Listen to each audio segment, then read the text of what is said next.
I'm depressed. But really, what you're not really clinically depressed. You may be sad, or you may be depressed according to your definition, but you're not really clinically depressed. See, if a person, all of us, many of us have been sad, many of us has been quote unquote depressed, but that's a big difference from someone who's clinically depressed. When we're talking about, when someone says I'm sad or I'm depressed, if I lost my job, of course I would be sad or depressed. Some of us, if I didn't have any money, of course I would be sad or depressed. I'm sad or depressed in response to a situation, to an event that's happening in my life. But once that event or situation lifts, then I'm no longer sad. With clinical depression, I can hit the lottery and I still will be sad. So it's a little different here. So when we look at what are some causes of when we look at some causes of mental illnesses, there's no one particular cause. It just depends on the illness. So we're looking at genetics, environmental, and social factors interact to influence whether someone becomes mentally ill or not. So it's just a variety of things. What we do know is that the brain regulates and controls. Okay, it controls virtually everything we as humans experience, including movement, sensing our environment, regulating our involuntary body processes such as breathing, and controlling our emotions. So we know the brain regulates. Again, the brain is made up of nerve cells, a whole bunch of cells that's in our brain, and sometimes those cells become impacted. So when we look at, for example, dopamine, and when we start looking at depression, so it varies. So the question is, how do people become mentally ill? Or why do people have a mental illness?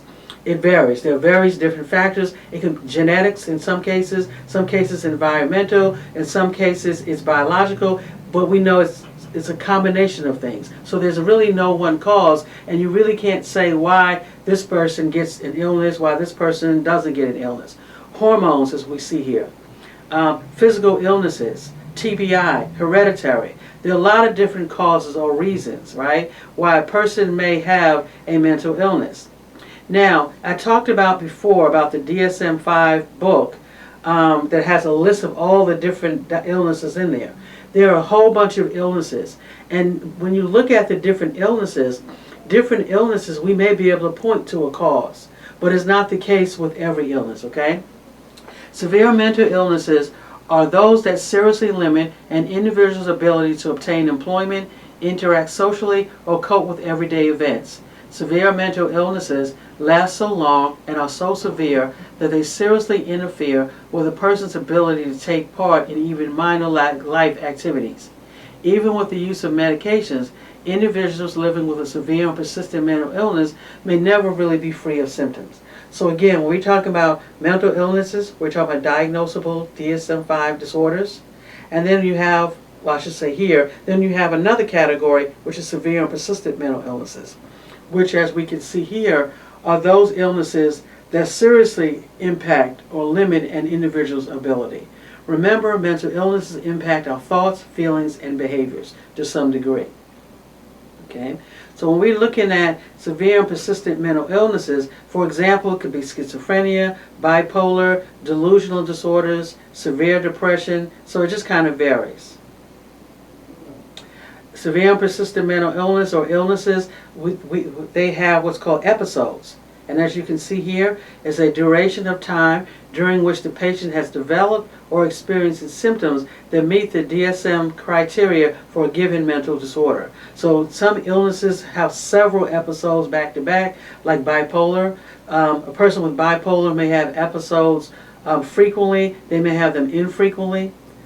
So again, what all of the mental illnesses, serious mental illnesses, will have a different episodes. As I said before, the psychiatric disorders are in 20 broad categories. So when we talk about mental illnesses, there are different categories, okay? You're looking at neurodevelopmental, you have the schizophrenia, and I'm just going to go through these briefly. Bipolar, okay, depressive disorders, anxiety disorders, these are the categories.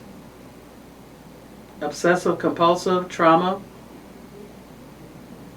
dissociative, somatic, feeding and eating elimination, And again, I'm just introducing this to you so you understand that when we talk about mental illnesses, we talk about a broad category, at least 20 categories that contain several illnesses, okay? So cognitive disorder, personality disorders, which we see a lot. So again, it's important to know when we talk about mental illnesses, there are a lot. There are 20 broad categories. Now, mental disorders range in severity from mild, moderate to severe. Two people can be diagnosed with same illnesses but function differently. Mental illnesses have nothing to do with an intelligence, right? As again, you have depression, anxiety, psychosis, and again, I'm not going to really kind of go through all of these, so I don't know why I put them up there, but I just want you to know that we're looking at various different forms of illnesses that are out there. If you're interested, it's important to educate yourself, because a lot of us are not educated about mental illnesses. And again, we're not talking about mental health, we're actually talking about diagnosable disorders. So it's important for us to be educated. I did a class last week, I was talking about Kanye West, and since then I've heard a lot of people say a lot of different things that really indicated to me that they really don't understand what bipolar disorder is and some of the symptoms. And again, I would encourage you to kind of to do that. But when we're talking about mental illness, severe and persistent mental illness, again, I just want you to just kind of want to share that with you so you know that it's a lot. But when we talk about families and serious and persistent mental illness, the goal is to manage the illness. That is the goal. The goal is to manage the illness, right? That's the number one goal. So in order to do that, we have to take a look at, know what the symptoms are. We have to know what interventions, because we want to decrease the symptoms so we can learn to live a life with the symptoms, right? We want to learn how to live with the symptoms. There are some of these symptoms we are not going to, get away from. If a person is diagnosed with an illness, a serious mental illness, they have a serious mental illness, just like you have diabetes. Developing a person and family member plan. This is what we're talking about. It's important for you to develop a plan. Number one, what is the impact on the family?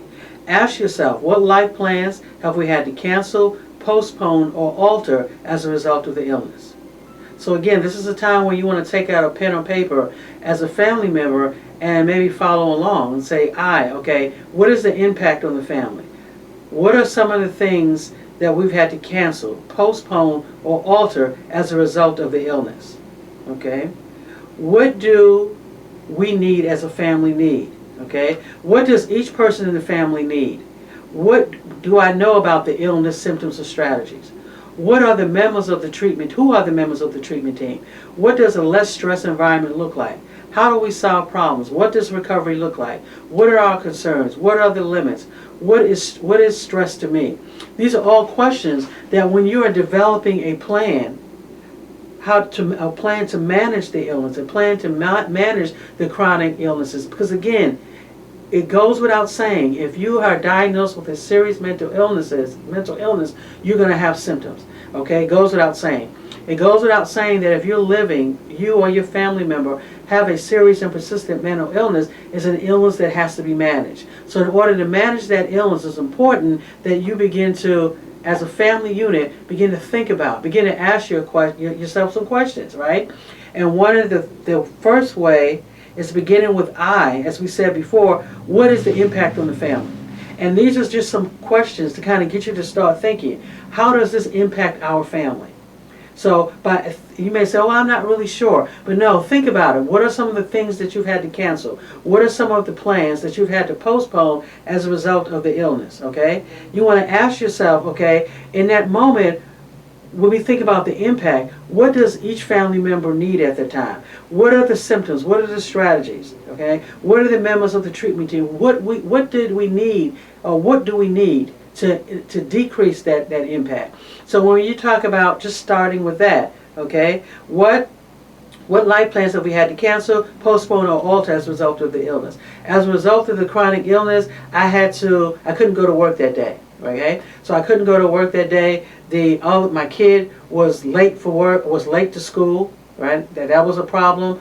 I I had to alter. We were going to go on the trip. I couldn't go on the trip. So now we've identified at least 3 things that was altered as a result of the illness. So you want to put yourself back in that place. Okay, this was the situation that happened. When this situation happened, what did we need at that time? What would have been helpful? Okay, what would have been helpful? Because again, remember, we're looking at what happened so we can plan, so when it happens again, we won't be in the same boat. We won't be caught off guard. So again, just that one thing. My loved one I had to go into the hospital. I was late for work. My kid had to stay home because I couldn't take them with me. It was just chaos, right? So ask yourself, going back to that situation, what did we need at that time? Okay, my kid probably needed somebody to take him or her to school. I needed that. Okay, I probably needed someone maybe to cover for me at work. I probably needed to have extra PTO. Okay, who could have helped me? All right, is there someone I could have called? Goes back to the treatment team. Okay, if your loved one is connected to a mental health clinic, okay, could you have called the mental health clinic and say, hey, this is what's going on with my loved one. Can you guys send someone? Would that have been helpful? Okay. So again, these are questions that you want to begin to ask yourself. What could I have done differently? So that's what these are. These are some questions to kind of get you to start thinking. Okay. Again, what do person and family members need? What do we need? Right. At that particular time, using that example. Right? My loved one had to go to the doctor. It was an emergency. It was a crisis. We had a mental health crisis. The crisis is now lifted, but now I'm asking myself some questions so I can prepare for the next time. So the next question, what do person and family members need? What do we need? Again, this is all under the impact. What did we need? What are the community resources that could have helped? What do we need for the long term? What do we need for the short term? Do we have a self-care plan? Life is more than the illness. As I said, it's not your entire, the illness is not your entire life. You have to be able to separate yourself from the illness.